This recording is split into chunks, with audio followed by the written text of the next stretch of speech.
জ্বলো জ্বলো জ্বলো বুকের ভেতর আগুন জ্বালো, নিভতে দিও না এই অগ্নিশিখাকে, থামিও না এই প্রতিবাদ। ধরো ধরো ধরো শক্তভাবে ধরো এই প্রতিবাদের গাঁট, ছাড়বো না হারবো না ক্লান্ত হব না, সরবো না আমরা পেছনে যতদিন না পাই ন্যায়।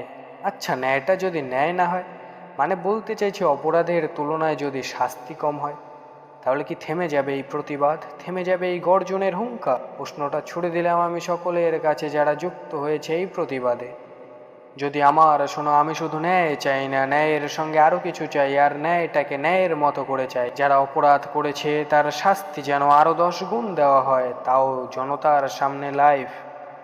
আর আমি এই মেয়েটার মৃত্যু শুধু ন্যায়ের মধ্যে আবদ্ধ করতে চাই না, তাই ন্যায়ের সঙ্গে আরো কিছু চাই। চাই একটা উত্তম আইন নারী রক্ষার্থে।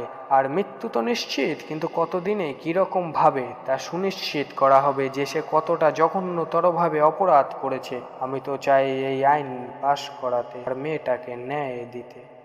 তোমরা কি আছো আমার পাশে?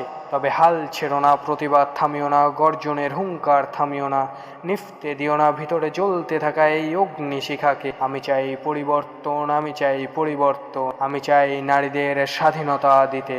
তাই আরো দৃঢ় সংকল্পের সঙ্গে করছে ওঠো, আরো দৃঢ় সংকল্পের সঙ্গে করছে ওঠো, করছে ওঠো, করছে।